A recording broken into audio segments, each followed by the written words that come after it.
Sky-high grocery bills are inflicting pain at the supermarket checkout counter. Food at home prices in 2022 jumped 11.4% and are expected to increase 5% in 2023. By comparison, prices rose just 0.7% in 2019. In an effort to stretch their grocery dollars further, a growing number of Americans are turning to Walmart. The Arkansas-based retailer is America's largest grocer, more than twice the size of its next biggest competitor. One of the biggest drivers for Walmart's grocery business today is ironically inflation. As prices have gone up for a lot of items, not just food, but housing, more customers across incomes are turning to its stores. Known for its low prices and massive footprint, Walmart takes in more than 1 in 4 grocery dollars in the U.S., a 1.5% increase from 2021. Walmart's low prices are also resonating with high-income consumers, who made up about half of the company's market share gains in food in the fiscal quarter that ended January 2023. Inflation is having an impact, particularly for those that don't have as much money. So we see them behaving in different ways, but we're also attracting a lot of new customers to come to our stores, to our app, to our website. Higher income families are shopping at Walmart because they're so price sensitive right now.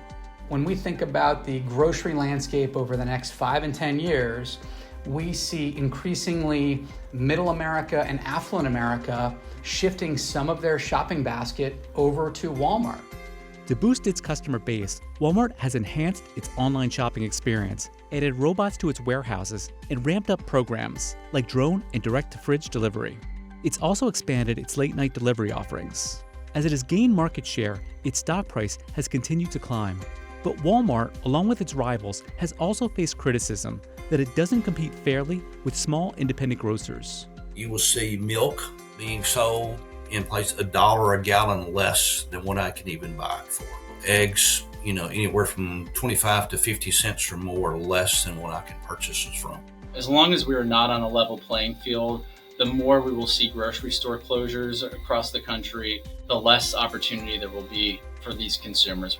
And with inflation cooling and prices leveling off, will Walmart be able to hang on to its newly acquired shoppers? One of its big threats is actually regional grocers, like H-E-B or Publix or Wegmans, have really strong fan followings. CNBC looks into Walmart's grocery business to see why even more Americans might be ordering food from the company in the future.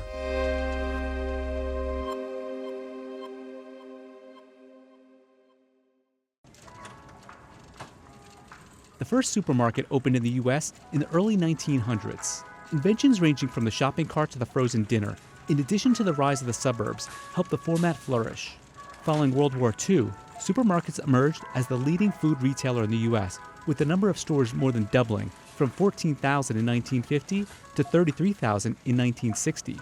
The format was such an integral part of American culture. Cold War propagandists used supermarkets to showcase the advantages of capitalism.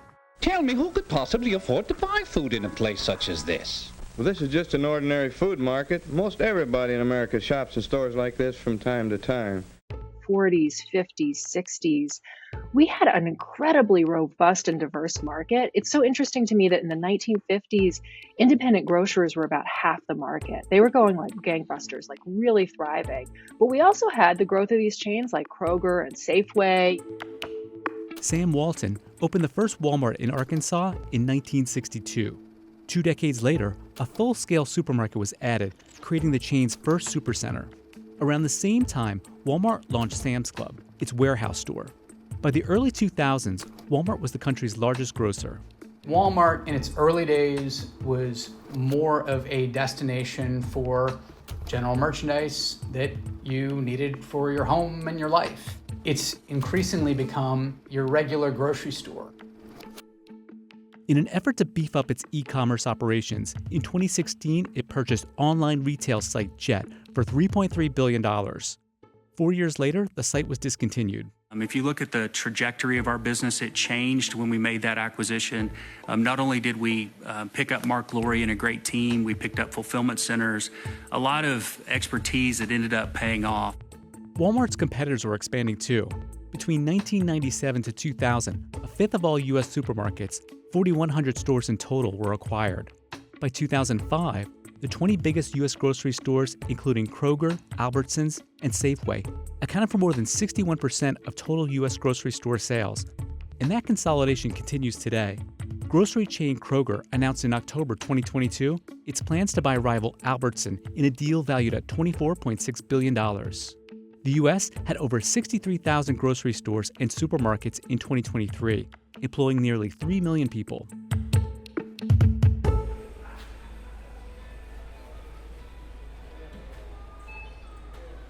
Together with Sam's Club, grocery sales were more than $300 billion at Walmart in 2022, compared with Kroger, the nation's second leading grocer, that had sales of $109 billion that year.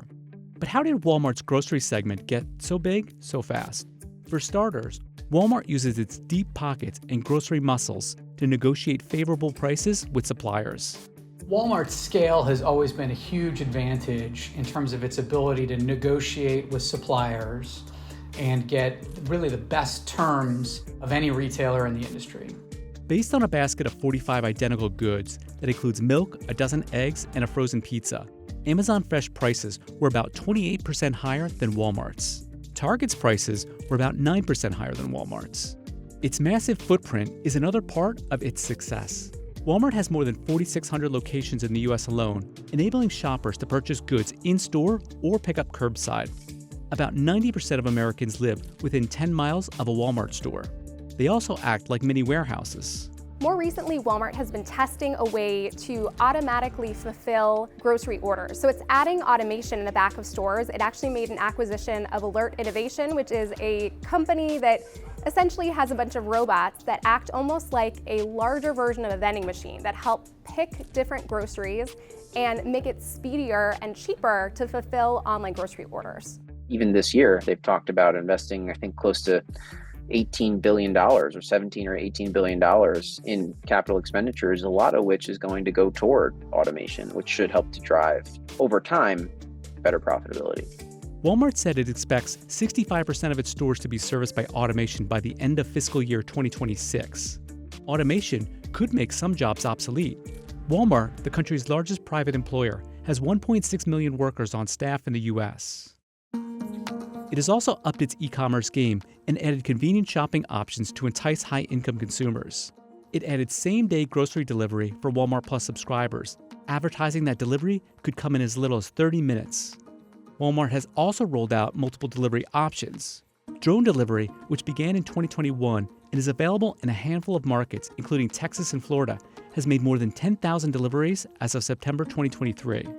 An additional delivery option for Plus members is Walmart InHome, available in 46 markets, including Miami and Dallas. The service features a store associate who can deliver groceries to your door, your garage, or even inside your kitchen while you're away from home. Private label brands have boosted grocery sales as well. Walmart has 4 of the 5 most popular private label brands, including Great Value, which was purchased by 72% of U.S. consumers, according to a 2022 report. You don't want to be in the path of Walmart. You don't want to be in the path of Amazon. 10 years ago, there might have been this idea that, the super centers are all rolled out. There's no more growth ahead for Walmart. But e-commerce is really this next leg of growth. And if you can weave in the automation behind it and keep adding to a simpler and cleaner shopping experience, I don't see why we don't get another leg of growth here ahead for Walmart.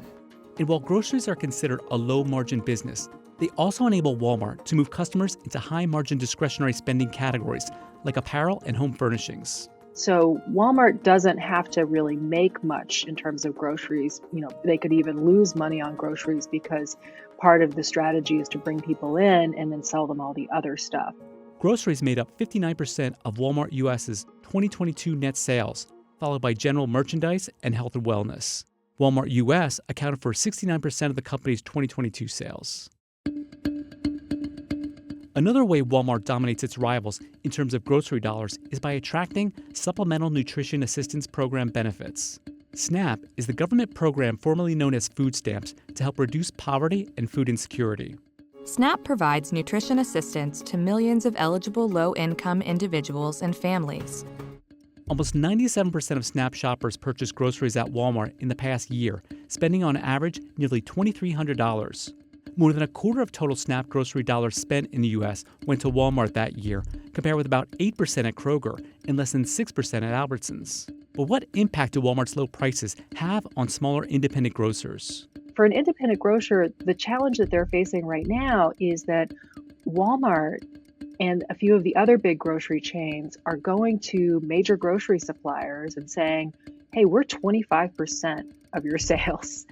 And we want you to give us special favors. We want lower prices than you give to all of our competitors.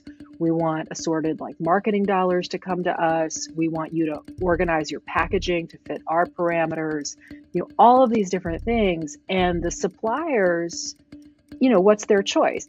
Critics argue that could create something known as the waterbed effect. If a supplier lowers prices, they will need to make up for that lost revenue elsewhere by charging smaller grocers more.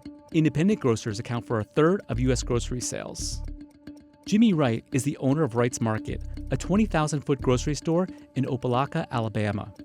Typically what you will see is a community where the entry into Walmart is just, it just takes most all the business in the town. So even if it doesn't take an independent grocer's business completely, it takes it to a level where the store is no longer economically sustainable.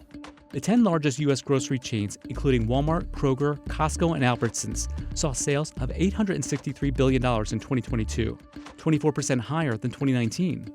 One of the key reasons why Walmart wants to be in the grocery business is because people need to replenish their fridges. They may not get a new wardrobe, they may not need to buy a toy for their child, but they do need some of those basic items to cook dinner that night or make breakfast or pack their child's lunch.